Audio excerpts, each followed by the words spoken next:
This is going to be the most exciting session because it's not about medications. This is actually going to be about interventions. So our colleagues, the interventional cardiologists, come in all hours of the night to save lives. And I think we have to give them a hand of applause for doing that 24/7, really. And actually, this is one of the unique things about treatment in UAE and Abu Dhabi. Every place has a PCI center, and this is something that saved lives. I was here years ago when we were getting thrombolytics, and that's really not the standard of care that we expect. And really, again, this is something remarkable that this country has achieved. So we're going to talk about coronary controversies, and our dear colleague and friend, Dr. Jairam, who is an expert interventional cardiologist with a very huge CV, but he's also a very modest, kind man who takes a lot of care of his patients.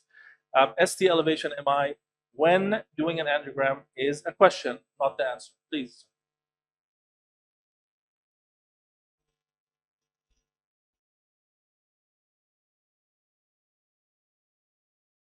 Good evening, all.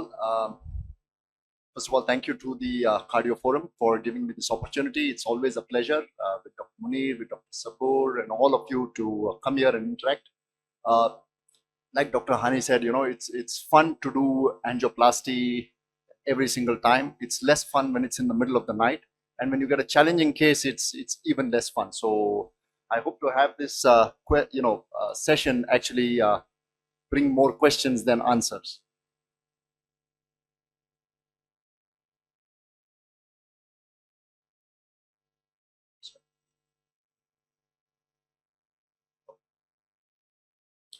So this young lady, 42 years, occasional smoker, presented around 11 in the night with history of typical rest angina of 4 hours duration.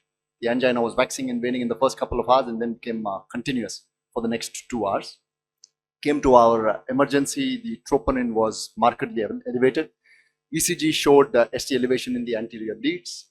The echo, it was done post-procedure, because time is muscle and we want to take them to the cath lab early, showed mildly reduced ejection fraction, and obviously it must be a result of all eating of all these pizzas that cause this. Interestingly, most young females who come to the emergency are either treated as gastritis or non-anginal pain rather than actually angina. So it was good on the part of the emergency doctor to quickly take the ECG, which pretty much showed that. Right, so there was ST elevation in the anterior leads. We quickly took her to the cath lab in the hope that at 11 in the night, we see something like this, where you see that the LAD, I'm not sure if you have a pointer, that's the left anterior descending, which is the main artery of the heart. And we were hoping that, there'd be a block like that, go inside, fix a stent, go home by 12 in the night and, have a good night's sleep. Obviously, treatment in this kind of situation is pretty standard. You give dual antiplatelets, you give the highest dose statins, you achieve statin goals, treat her with beta blockers, ACE inhibitors, etc. Once in a while, we like a challenging case. Something like that. Right. So here you see the main artery of the heart, called the left main, severely calcific, has a marked stenosis, and then the LAD, which is again the offshoot, which we showed the last time, having a calcific lesion like that. Now, when you see something like that, you have a choice either to send for surgery if surgery is available, or do an angioplasty. Sometimes we get away with a good result like that. But in her case, this was not the challenge, right? What could be worse than this, right? We went from a simple angioplasty, which was the hope, to a more complex angioplasty like that. What could be worse than a complex angioplasty in the middle of the night? According to me, this was the young lady's angiogram. This is her right coronary artery, mostly unremarkable. And that was her left system, right? So that's the LAD, the same LAD that we showed you in the other 2 arteries where there was a blockage. And here it's a nice and clean artery, no blockages anywhere, no clot anywhere. She has ST elevation. She has a mildly reduced ejection fraction. Now comes the dilemma, right? So till here, we interventional cardiologists are really, really happy. We see a block, we go fix things. What happens now? When there is no actual block to fix, it's bye-bye to interventional cardiology. And now we are left becoming clinicians who I think are the majority, or I think who should be the majority of people treating such patients, because heart disease, STEMI, angioplasty is a small proportion of what coronary artery disease is all about. For this patient, do we give her dual antiplatelet agents? Can't see any clot. What about statins? Can't see any atherosclerosis. How about ACE inhibitors, sacubitril, valsartan, mildly reduced ejection fraction, SGLT2, heart failure pillars? Should we start that? Beta blockers? What do we do? Welcome to the world of MINOCA, right, which is myocardial infarction with normal coronary arteries. And it is basically coronary arteries where there is no obvious cause for the heart attack, which means that the arteries are less than 50% blocked. This occurs in about 5 to 10% of all myocardial infarctions, which is a fairly big number. It is more common in younger people, especially female gender. Traditional risk factors you won't really find in such populations, and unfortunately, it's often underdiagnosed. How are these patients affected? Well, clinical evidence of myocardial infarction is there. There will be no obstructive coronary artery disease and no alternative diagnosis for clinical presentation. Now, this is the important thing. Whenever you see such patients with normal coronaries, you need to make sure you're not missing anything aside of just the coronary tree. What could be potential mechanisms for such patients? They could be plaque disruption, which means erosion, which is a superficial kind of disruption in the plaque, or a singular rupture in the plaque, the cap. Or they could be coronary artery spasm. They could be microvascular dysfunction in the arteriolar system. They could be thromboembolism that happened either in situ or from elsewhere. Sometimes you can see spontaneous coronary artery dissection.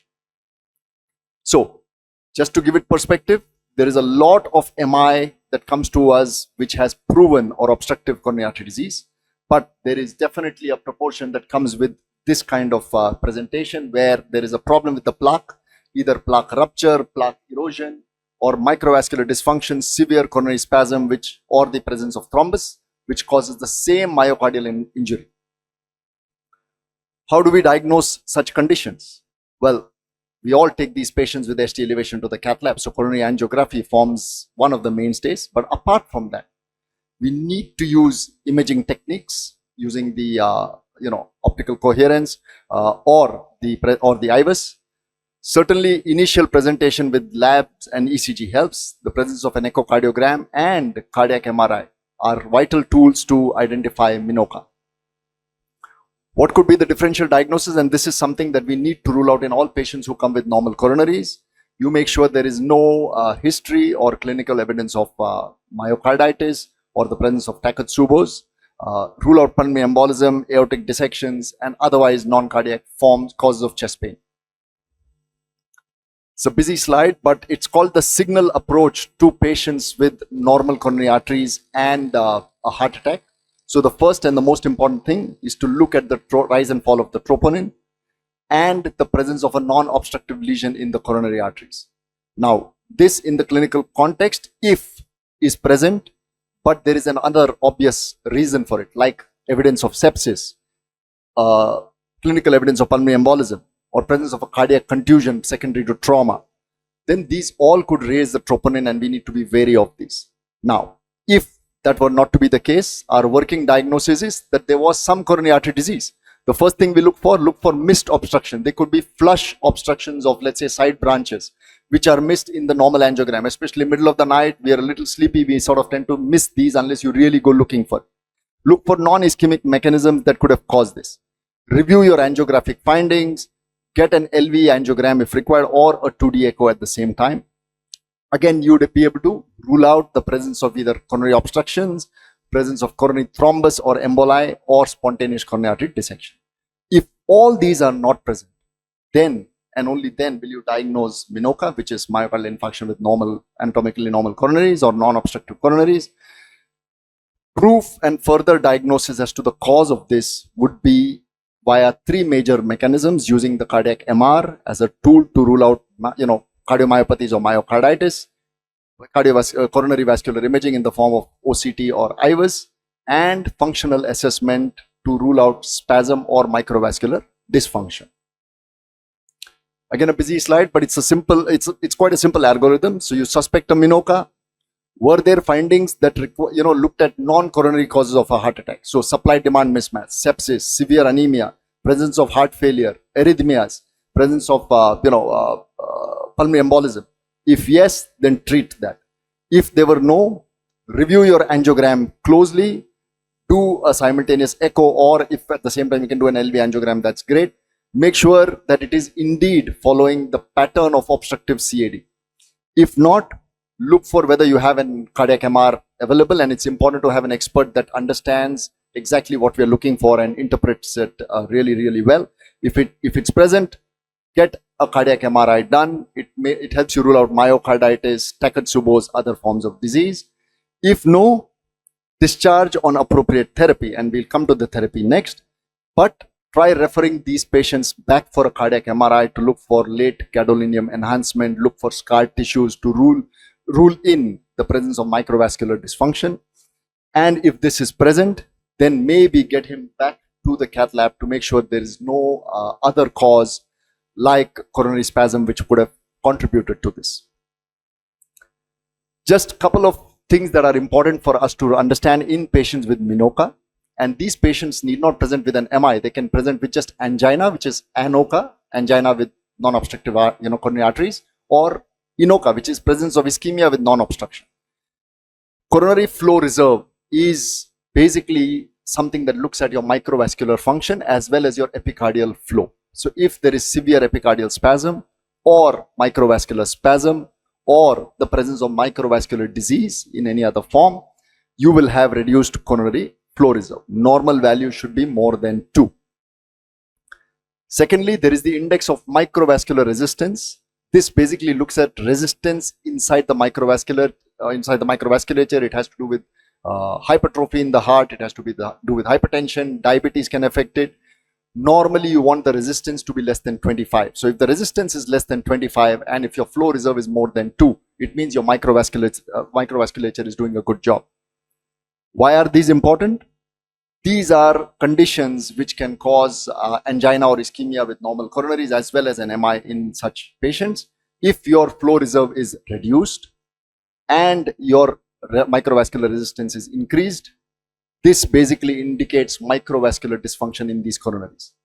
If both of these are normal, it basically indicates epicardial spasm, coronary vascular spasm as a potential cause of the same. And the opposite, if the coronary flow reserve is decreased, but the IMR, the resistance is increased, it means it's isolated microvascular resistance without the presence of epicardial spasm. What are our potential treatment pathways? Now, this is where the data is scant. Right?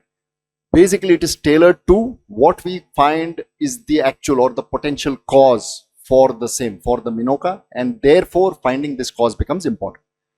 Would you give antiplatelets to these patients?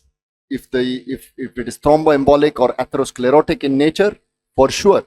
But if it was something like spontaneous coronary artery dissection, it would lead to worse outcomes. Would you give statins, ACE inhibitors to all these patients? If there was atherosclerosis, again, yes. If not, data is scant. Beta blockers, certain cases. Certainly you want to avoid vasoconstrictors in patients where vasospasm is the proven mechanism. So, if the mechanism was plaque disruption, either erosion of the plaque or just disruption in the plaque cap, then you'd follow the standard guidelines that are used. You'd use dual antiplatelets. You'd use a statin, an ACE inhibitor, and a beta blocker. If the proven mechanism was coronary spasm, then treatment of choice would be calcium channel blockers, nitrates, and would try and avoid beta blockers. Certainly, risk factor management in terms of lifestyle changes needs to be aggressively handled in all situations. What about microvascular dysfunction? Again, here the data is scant. Patients with diabetes, with hypertension, you treat them aggressively. There is a small role for ACE inhibitors and high-dose statins in these patients, but this is where metabolic modifiers come into play, and using ranolazine, trimetazidine can help. If there is a proven embolic phenomenon, either in situ or from somewhere else, then anticoagulation would be the need of the day, as well as investigation for where that embolus actually came from. Spontaneous coronary artery dissection commonly happens in younger women, sometimes peripartum. Here is where data says that you would use maybe just a single antiplatelet agent because these patients can worsen with coronary hematomas. Avoid aggressive anticoagulation and use conservative management and probably follow them up on a regular basis. How is the prognosis for such patients? Now, the prognosis in such patients, luckily for us, because we really didn't do anything except do an angiogram, is generally better than patients with obstructive CAD. However, the risk of recurrent events remains, and one of the reasons for that could be just the fact that we don't end up completely diagnosing these patients.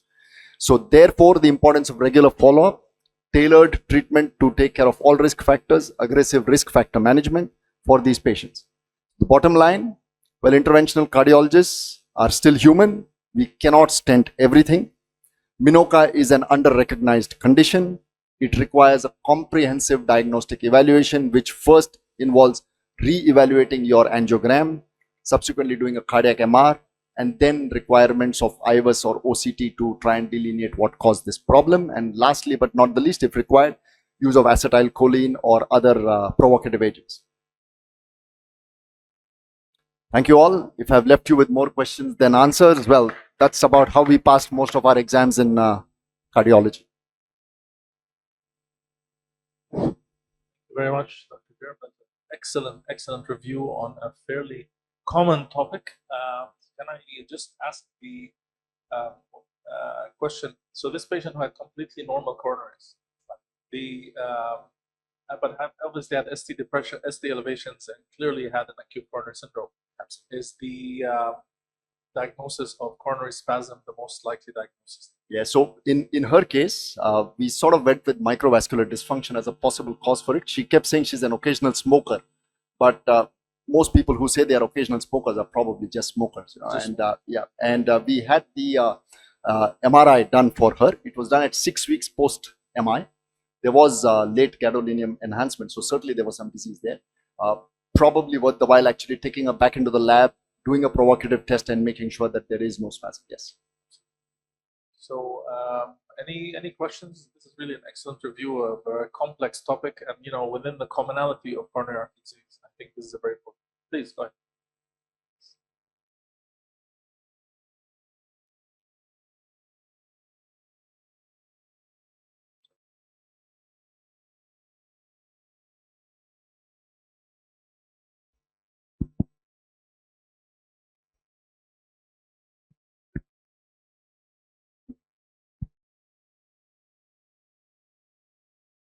Now it's working, yes.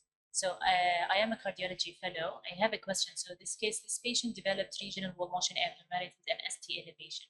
And then the coronary angiogram was completely normal. So I have faced also 2 similar cases. So the patients basically had type 2 MI or demand ischemia. One of them was coming with a GI bleed and another one with unstable arrhythmia. They ended up with having ST elevations and regional wall motion abnormalities. And then the coronary angiogram turned out negative. And also the ST elevation completely resolved after treating the trigger or the secondary option. So is there a way to have type 2 MI, like demand ischemia, and then at the same time have these kinds of abnormalities, not atheroembolic or anything, or it's only MNO? And does it warrant further investigation during the Cath? Yes, so that's actually it's wonderful that you diagnose them as supply demand MI, and that would be the first step, like we discussed here, that you want to make sure there's no secondary cause for the same. There is no sepsis, there is no embolism happening, there's no severe bleed causing anemia that's causing this problem. But often you would find that they probably coexist in some way. Now in this young lady's case, there was nothing else that that caused the secondary cause for the MI. So we had to look at either the coronaries or maybe myocarditis or something like that can present in a very similar manner. You can have troponin go up and go down. You can have regional wall motion abnormality in myocarditis, which is why cardiac MR becomes such an important thing. It's good that we have so many tools now.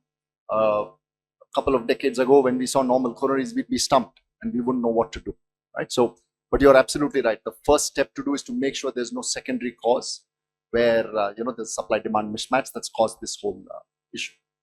The other differential that I think I would entertain in a patient like that is stress cardiomyopathy. So while Yes. Takotsubo cardiomyopathy is specific in certain circumstances, we see it in patients in the ICU setting who are getting high amounts of inotropes or norepinephrine due to shock and other reasons. Now, the wall motion abnormality sometimes is atypical. So typical Takotsubo is the apical ballooning, but you also have the basal Takotsubo. So this becomes a really confusing thing. You have to really dig into it deeply.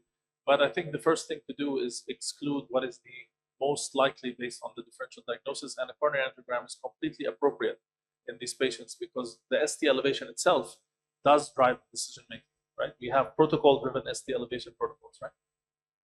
You have another? Yes, please. Just turn on the mic. Uh, one comment is there for the SCAT. Dual antiplatelets is quite safe. Recommendations are there. Second, you have done an MRI which has shown regional LGs. It complicates more diagnosis more than the solution itself. Do you agree? So the only thing is when you do a cardiac MR, you want to make sure there is no myocarditis that sort of contributed to the troponin rise and fall more than anything else, right? And if you have late gadolinium enhancement, it basically means that there was some ischemia at some point of time.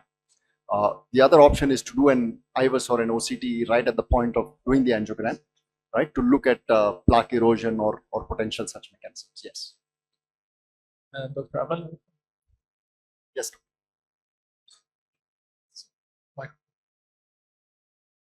Thank you, doctor, for this elegant presentation. I have sample question. In this specific case you presented, cardiac enzyme raised to the degree of the transmural MI, cardiac enzyme raised in this patient? Yes, ma'am. So the normal enzyme range for us is up to 0.04. This was 1.1. So it was raised more than 20 times. 20 times. Okay, thank you. Was there a question from our cardiology fellows? You had another comment, sorry, and then Dr. Kamal. Thank you, Dr. Jerem. I think in these cases, if we can personalize the data for the patients, like for ladies, I think we should search also for some sort of vasculitis, and we should investigate for that. We should investigate for thromboembolic and thrombophilia screening all. So it is quite tough. Absolutely, sir. So the thing with vasculitis or with thrombophilic, prothrombotic states is we would have hoped to see a little bit of thrombus or something in there to make us suspect that. Spontaneous reperfusion also can happen. Yeah, that's right.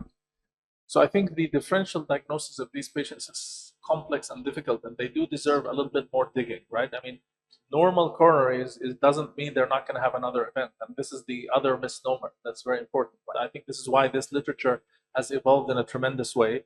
The other point that was mentioned, I think briefly, is SCAD. SCAD is actually very important, and I think if you take a cursory view of the coronary anatomy, you may miss these dissections. I think this is really, really evolving in literatures as well. So when the coronaries look normal, we don't stop. You have to keep looking, particularly if you have biomarker abnormalities, and especially if we have diagnosed ST elevation. Thank you. More questions than answers. Fantastic, fantastic, excellent session. Thank you, Dr. Thank you so much for your patience. Thanks. All right.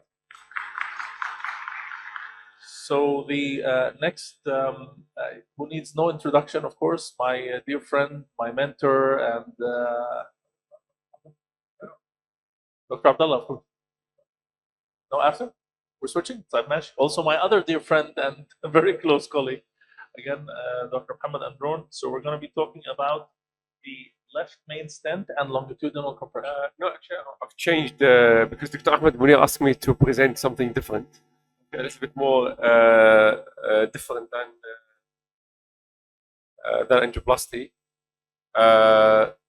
Presentation.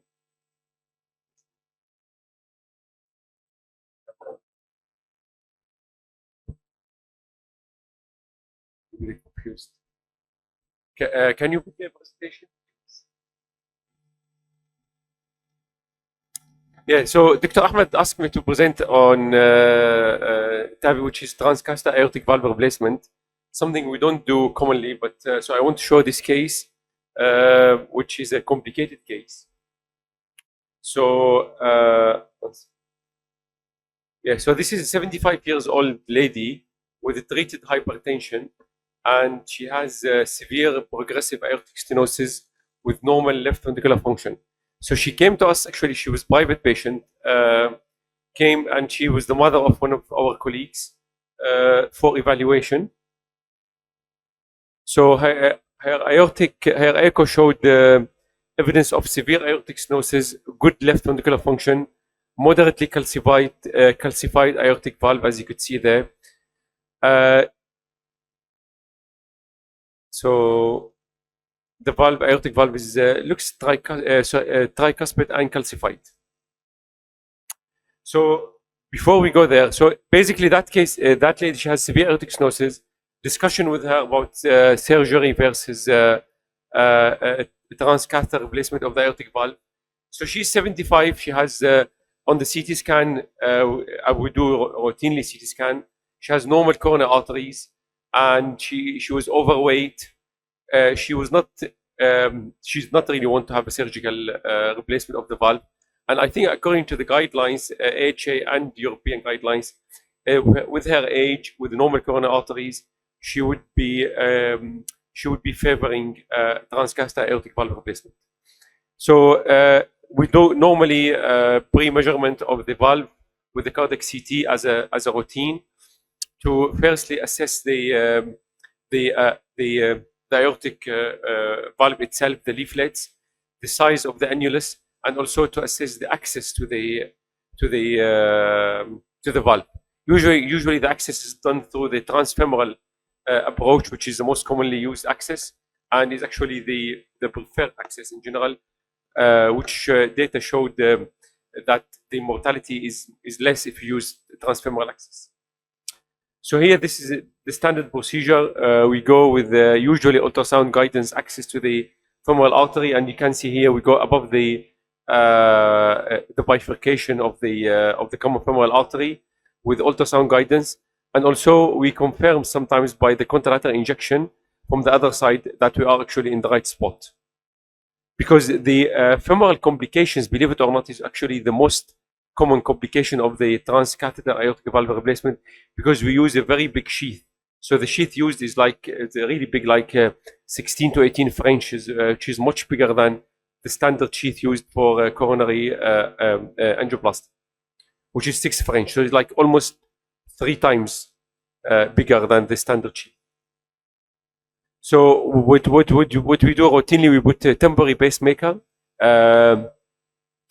just to do rapid pacing during the balloon inflation of the balloon dilatation of the valve. So this is a temporary pacemaker inserted through the femoral vein as standard into the right ventricular apex. And then after that, we introduce from the other side, we introduce a pigtail sheath into the non-coronary cusp of the aortic root, and we do injection just to visualize the valve. And also we can see here her coronaries, actually they look normal, but we know that from the CT scan also. So she has tricuspid valve, as you can see. There is a laser here. Just try to find the laser. Maybe that's the laser. So here you can see she has 3 cusps, 1, 2 in the middle, and then 3. And that's really important because the data for bicuspid valve is less favorable when you do transcatheter replacement of the valve. Now, the next step, we introduce the special wire into the ventricle to enable us to advance the valve. So this is we use a special catheter and then special wire.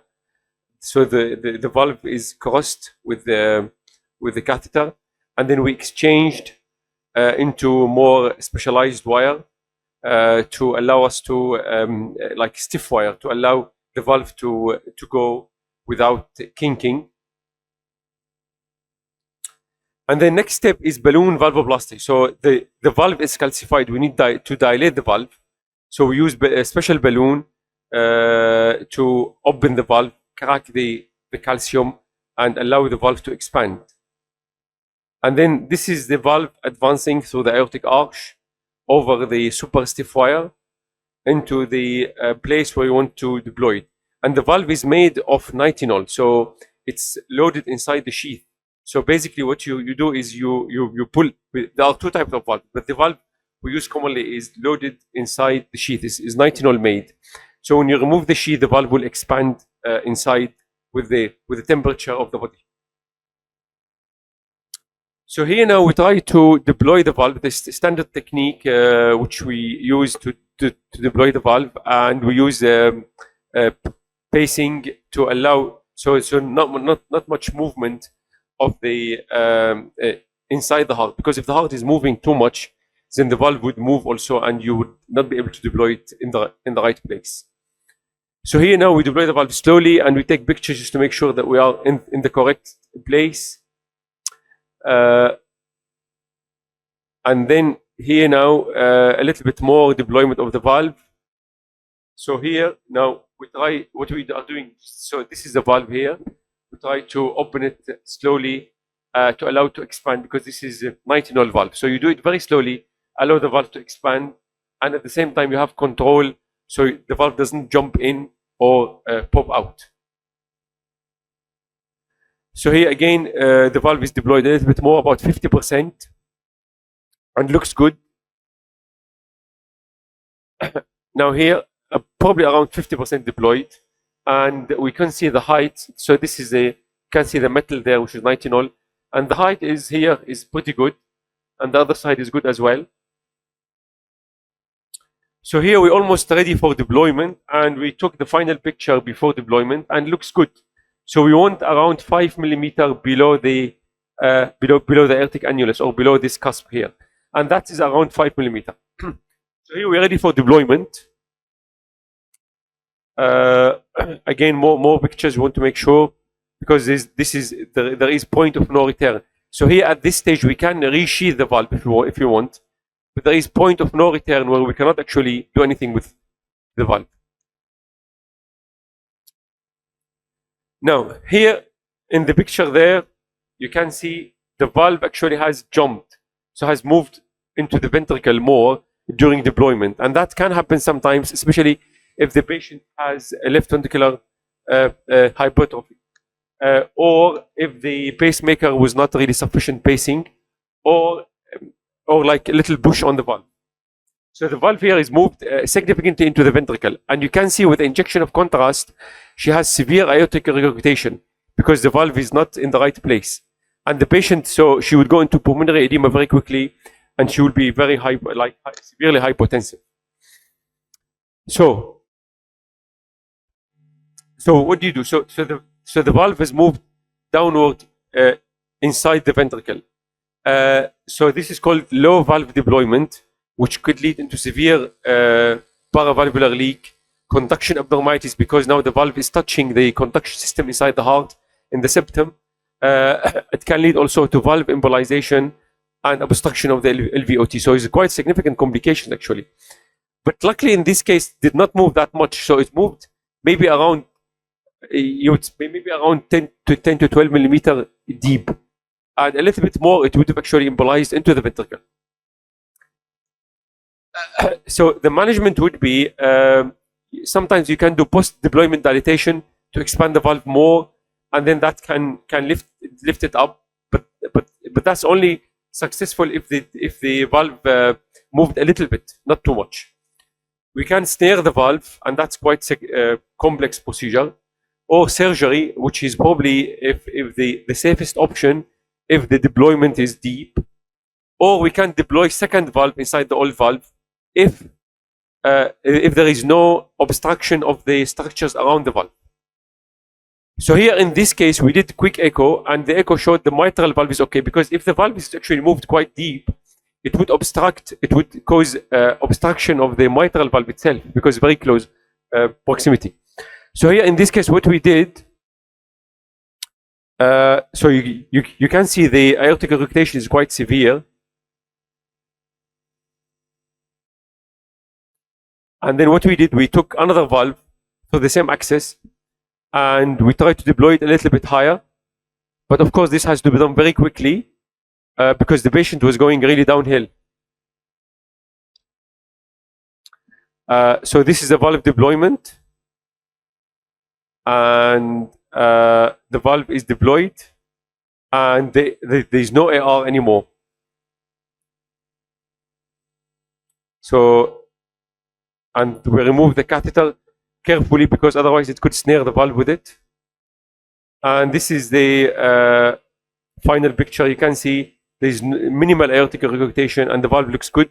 And the echo shows actually the valve is well in place and no gradient. Now, however, the patient post-procedure, because the valve is touching now the septum, developed left bundle branch block, and then high degree AV block, and then required permanent pacemaker. We put her on a combination of Eliquis and aspirin just to prevent thrombosis because too much metal inside the valve. So on follow-up, actually, the patient was doing very well. The gradient was less than 8 millimeter mercury, no aortic regurgitation, and no LVOT obstruction. She came, so this was, so that's her echo, so there's no AR at all, as you can see, and the gradient is, the mean gradient is 8, and she came for follow-up like 3 years later. Again, the valve is very good. There is no AR at all whatsoever. Maybe because the valve is actually 2 valves now stretching the LVOT, and the annulus is causing no leak whatsoever. And the gradient, mean gradient is actually 8 millimeter mercury. Thank you.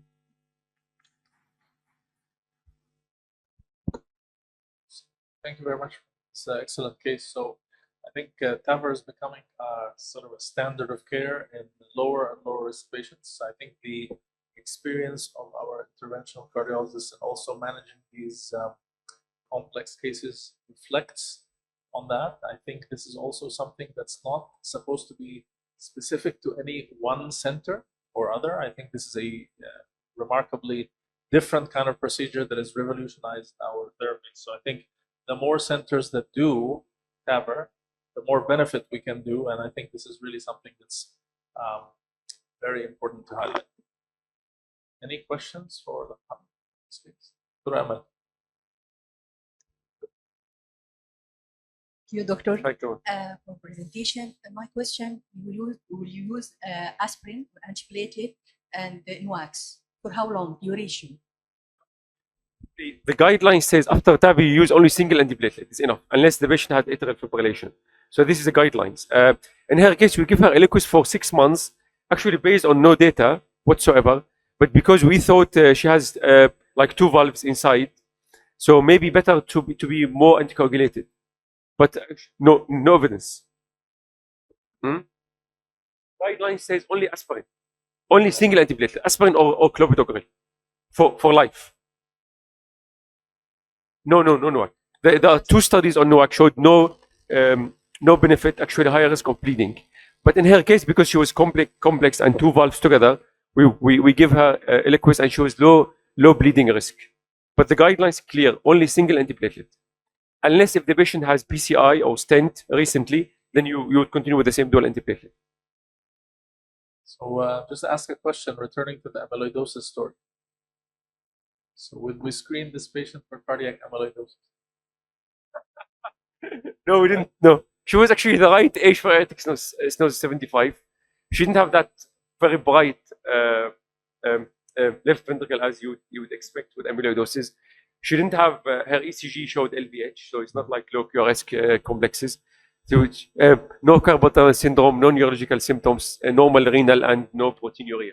So it just reflects my obsession with this disease. That's the summary I don't think everybody's going to get it. Thank you very much. Thank you. Okay. Thank you. So last but certainly not least, our dear friend, colleague, mentor, and one of the stellar people, editor of the New Emirates Medical Journal, and also one of the founding members of the Emirates Cardiac Society. So Professor Abdullah Shab, Stable multivessel coronary disease, what is new in 2025? Assalamu alaikum wa rahmatullahi wa barakatuh. You know, this is all going to be covered in less than 15 minutes, I promise you. Okay. So, guidelines, American, European, this is what we try to do. It's not, as an interventionist, I'm looking at the luminist. We are not luminist anymore. We should look at function, anatomy, epicardial, and microcirculation, which is very, you see some examples. So, since surgeon here, I think it's surgeon here. Good. All right. Okay. So, bypass. If we're going to do bypass, then I think we all agree, based on evidence, should you use intramemory arteries? Yes. 2, better, of course, if you know that's based on evidence. Off pump, there's no difference if you go with it to be purist. Antiplatelets, you only need 1. Which one? Ticagrelor, it's better in terms of efficacy, but worse in terms of bleeding. So what to do? Go with aspirin. Okay, this is a conclusion. What about PCI? It's evolving? Yes. Things we don't see unless we do imaging. Of course, nobody does imaging nowadays for everyone. In our place, me and Dr. Zahar, we work in Virgil. We rarely use imaging. So I say to them, if you don't use imaging, go for something else to treat the coronaries. So what about how to assess the functional? Functional is important to see which artery to treat. And or of course, optimize your treatment, you use imaging. If you use a stent, of course. FFR is nice for focal lesion, but this PPG, which is you look for diffuse artery to know to treat that medically or bypass or PCI, need to use that approach. Preventive study is very nice study because we used to think if anything is functionally normal, then you can leave it. But this proved us wrong because these cases were FFR normal, but imaging, when you look at imaging, you know, the criteria there, you can see, fulfill that if these arteries are vulnerable, that means at risk of getting events.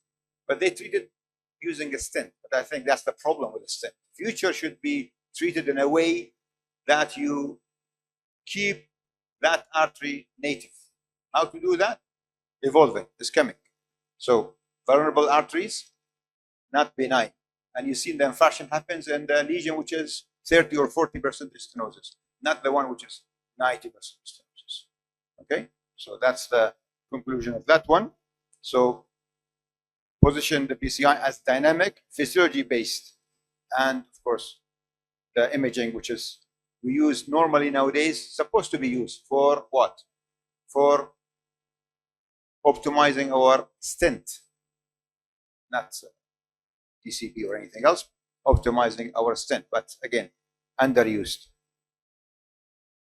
And that's the lesson from the IVUS, either IVUS or OCT, is to optimize and then drive the events. So we reduce the stent thrombosis, MI, and revascularization. Again, it's not that big, It's not that big difference, but it's better than using only angiography, especially for complex diffuse coronary artery disease, which you've seen some example here today. Imaging first era. Evolving antiplatelets. This is the question we always ask. How long should I go with that if I do stenting in somebody with CCS? How many? 12 months, 6 months, 3 months, 1 month, or forever? So we moved from 12 months to 6 months based on this study. Then to 3 months based on this. I'm not going to go through these details. It's all there, okay? So then we move to 1 month. Which one? Ticagrelor or clopidogrel? To be purist, we can go with, I mean, this is a study which showed ticagrelor is fine, 3 months, 1 month, but we can go even with clopidogrel, evidence there. So not Your patient not able to afford ticagrelor, you can go with clopidogrel, even with a complex PCI. You know, this is the thing which you not get them, you know, in a one trial. You need to listen and go in depth to understand what's going on. So I will not go through this. It's too much. Using genotype, we are not using genotype. We are not using this anymore. But if you have it immediately in your cath lab, you want to say, look, I want to put you on clopidogrel, then you have to use this, because there are some resistance with clopidogrel. But this is, if not available, then you should not. You should stay with the ticagrelor, which is safer on long term. And this is everyone talk about it. When you come to somebody with the PCI and good atrial fibrillation, what should I do? You go with triple for 1 month, or triple with 1 week, and then continue the NOAC and clopidogrel for time being.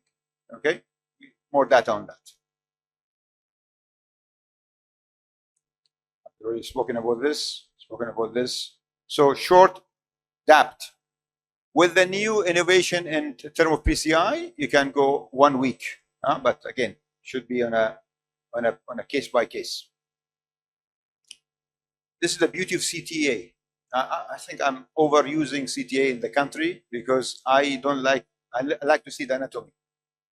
I don't want to, just start my management, just take patient. I only take patient to the cath lab if I'm going to treat something, or I'm going to do functional test, which is, again, it's not that easy.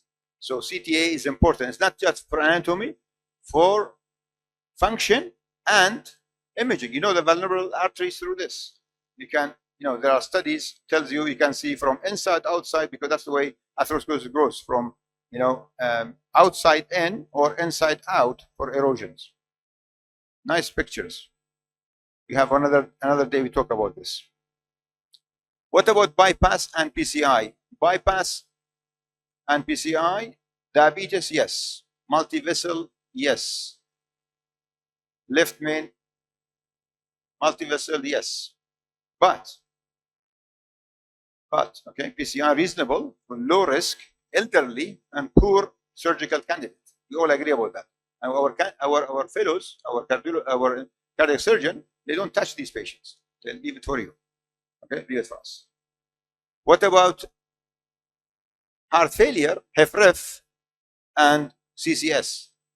PCI will not work. It's not as better as OMT, but surgical, yes, based on all the studies.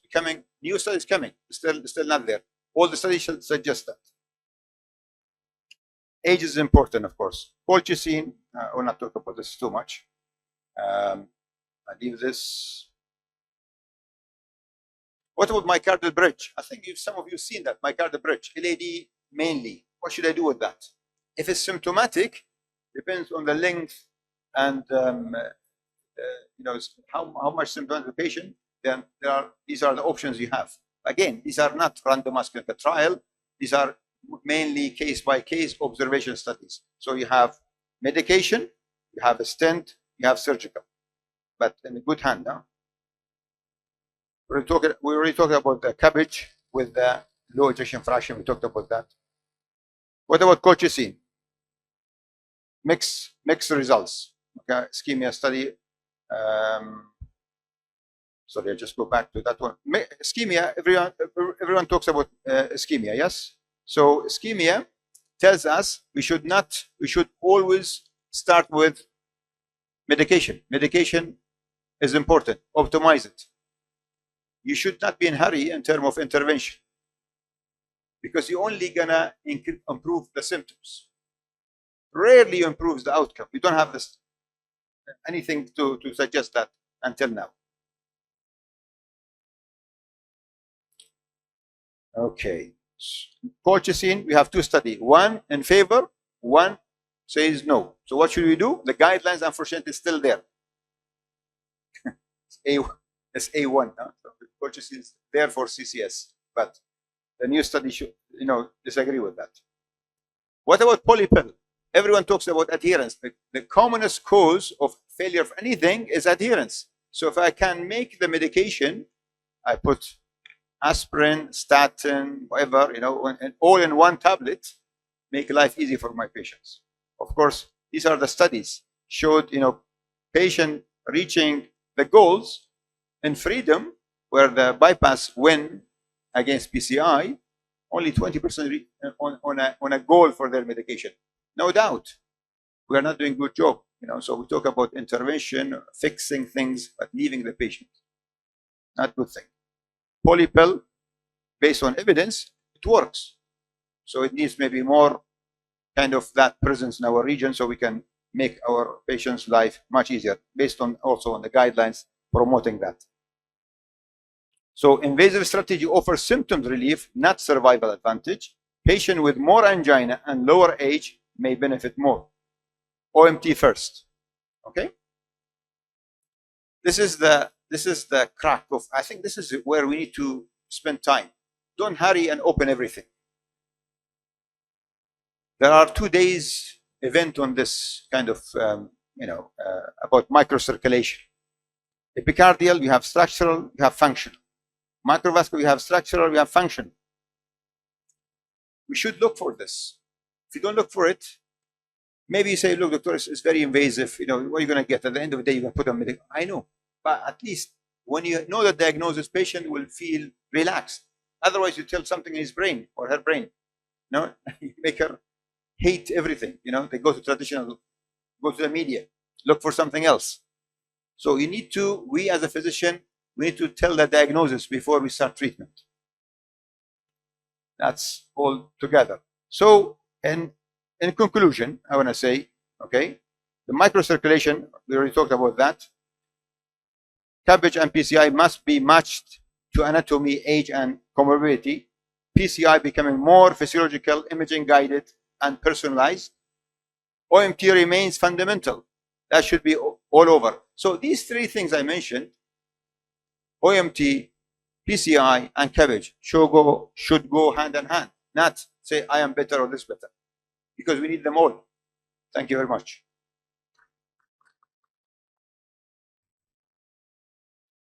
So another outstanding review in 15 minutes of a lot of important data. So first of all, any questions from the audience or this? Yes, go to them. So we're very proud to have our fellows this year attending from SSMC. Very good. Thank you, Dr. Ham, for this review. I just have 2 questions. First, just to clarify. So if the patient is having atrial fibrillation and he is on DOAC, and we have passed more than a year after an acute coronary event. So in this case, is there room to withdraw the antiplatelets and continue DOACs? So this is after 1 year. This is the cut of that. Thanks for the clarification. Excellent, excellent. Yeah. So that question is already answered by the guidelines, and we have now 2 NOACs for that. But you can do with any NOACs, but you have studies, you can go with one of them. Yes, any of these NOACs. But if you want to be purist, of course. Yeah, without Okay, great, thank you. And the other question is, I recently reviewed the PREVENT study.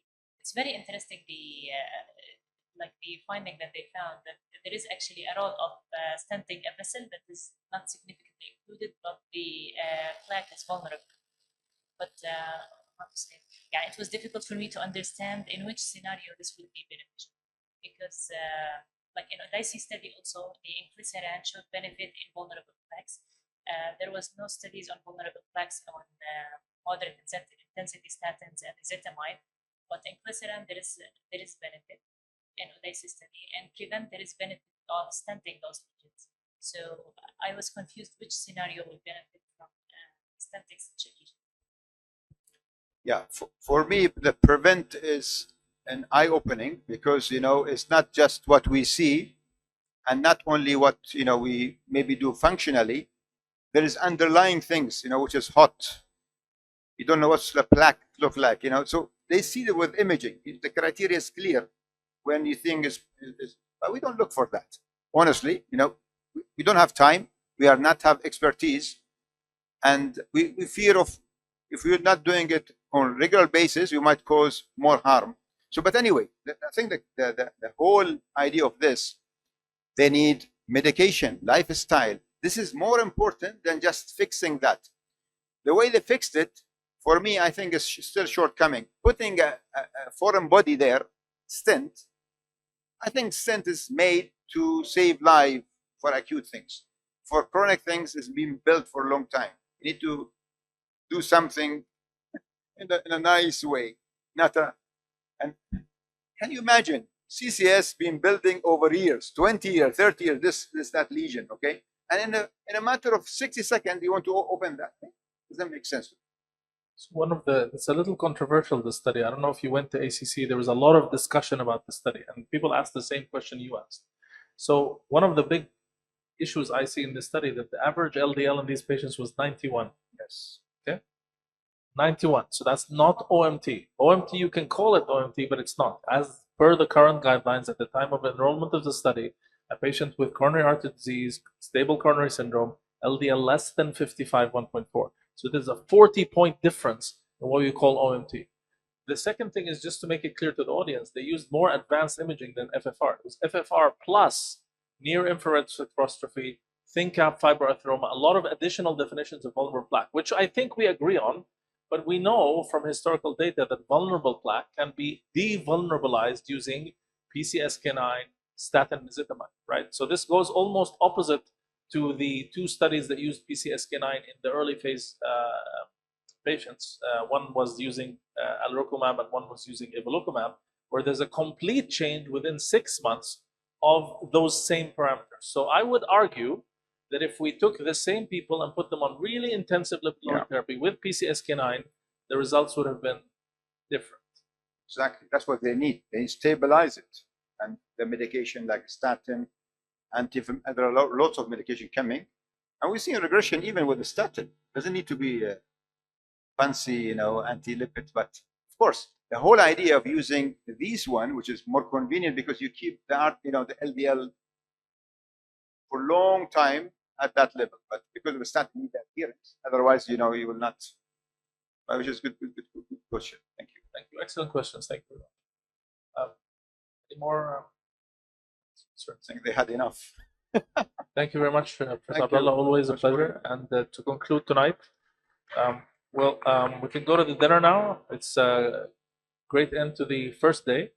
Please come back in the morning, for we have a lot more. Inshallah. Thank you very much.